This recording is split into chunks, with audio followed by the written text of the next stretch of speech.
Better safe than sorry rings true once again. COVID-19 ravaged an unprepared world. We must be prepared for the next pandemic. And for our first source that we're going to be really getting some insight on this is from the Journal of Research in Pharmacy 2020.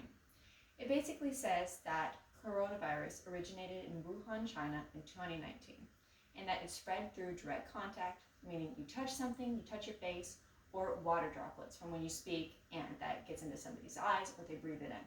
That's how it spread. And the people who are at risk are people with comorbidities or people that are older. So that's a huge amount of the population just around the world that's at risk. And it results in serious cases. You're put on a ventilator and you have organ failure. And really, when that happens, there's a higher chance that you're just going to die and pass away. So really, this has been something that's just come out of China and has really ravaged the world, and people haven't been ready for it. So today we're going to be looking at the problems, the causes, and solutions. So to start with the problems, we're going to be looking at time.com, September 2nd, 2020. And really a major problem that comes with coronavirus is that there's just asymptomatic spread. It's unique in respiratory illness in that sense that a lot of other respiratory illnesses, you get sick pretty immediately. Versus coronavirus, there's that 2-week gap where you don't even know that you have it. So you're going to grocery stores, you're going to schools, you're going to family events. It's all kinds of things that happen there. And there is a 30 to 45% spread that is just directly attributed to asymptomatic spread. So that's a huge amount of spread that's happening there. That's almost 50%, people not knowing they even have it. So how do you get something under control if you don't even know that you have it? The second problem comes from Scientific Reports, August 9th, 2021. And it says that, so let's say you get over coronavirus, right? There's still 55 long-term effects that you can have after you've recovered from it, supposedly. And these effects affect 80% of patients. And this is just weeks to months after you've had coronavirus. And such symptoms include fatigue, headache, attention disorder, hair loss, and just trouble breathing. So imagine you get sick. You're struggling through this, you finally get on the other side, but you're still sick, and you're still not back to your normal self. So that's a really hard thing there. And according to the Pakistan Journal of Medical Sciences, March-April 2021, hospitals were severely overflooded with coronavirus patients. And that caused just overall a flood. So basically, you can't handle that there. There's overcrowding. But not just for the people who are sick from coronavirus, it's the people who aren't. It's the people who would still go to the hospital, but they can't anymore because they're scared of going. It's really a major problem there is that a lot of people didn't go to the hospital, even if they don't have coronavirus, because they didn't want to get it, and they didn't want to crowd the system as it stood.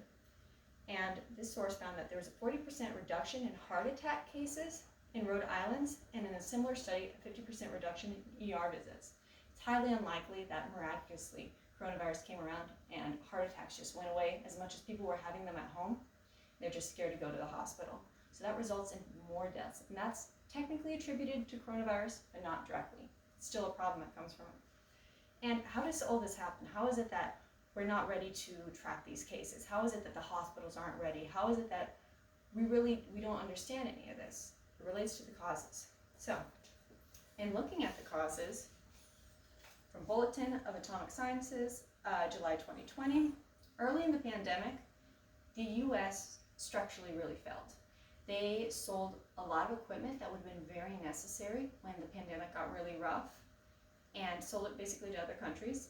And state and local public health departments were severely underfunded, which is important because you can't do these critical roles if you don't have the money to do it.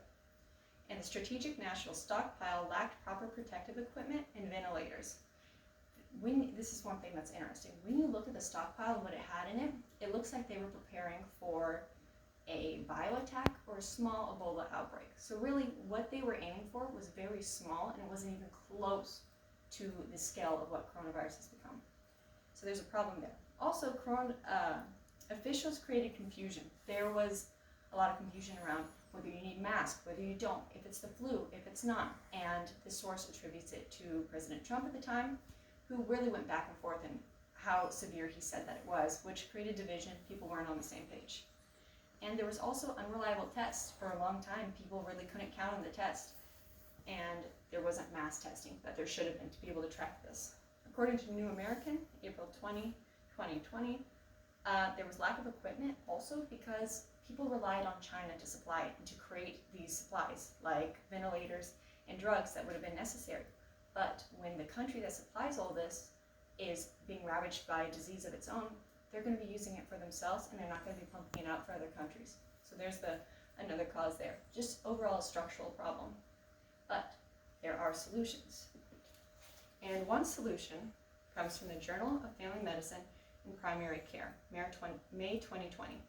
It's to invest in public health so that these proper functions can run. So those departments of state and local levels, and to do better contact tracing and case finding management so that you're able to contain the spread of the disease, and to create isolation care facilities so that people who don't have the disease can still be treated for whatever they need to be treated for, and ensure that the stockpile is ready, of course, so that it's not just on a small scale, and to ensure enough really proper protective equipment, and make it so that medical colleges are capable of mass testing in the case of a pandemic. And according to New Scientist, November 21st, 2020, mRNA vaccines are the vaccine of the future. It's very unique in that in this time period, it's rolled around really, and it skipped a vital step in the process of creating vaccines, in that you don't have to worry about putting a dead or live version of the virus in the vaccine and having to find a way to keep it in there without falling apart or not working. You only have to train the body to recognize the outside of the virus. Then it'll know what it needs to attack or not. That skips a huge step there and makes it so much easier to develop vaccines and faster. And it's crucial for the future because it'll treat diseases like herpes, the flu, and cancer. It's the technology for the next pandemic, basically. And really, in looking at this, in conclusion, we weren't ready, and preparedness is key. And it is better to be safe than sorry. And when you're not, lives are put at risk. And it's not just lives in general, people dying, it's just communities are put at risk. It's all kinds of people that you know, and it's touched every single one of us. So it's important that we're ready for it, that we don't just let this opportunity to change pass us by. This is our time to stop for a moment, look around, and realize what needs to be changed and act on it so that people don't have to lose their lives, and so that the world can keep on going and progress can keep going. So today we've looked at the problems, we looked at the causes, and we looked at the solutions of coronavirus.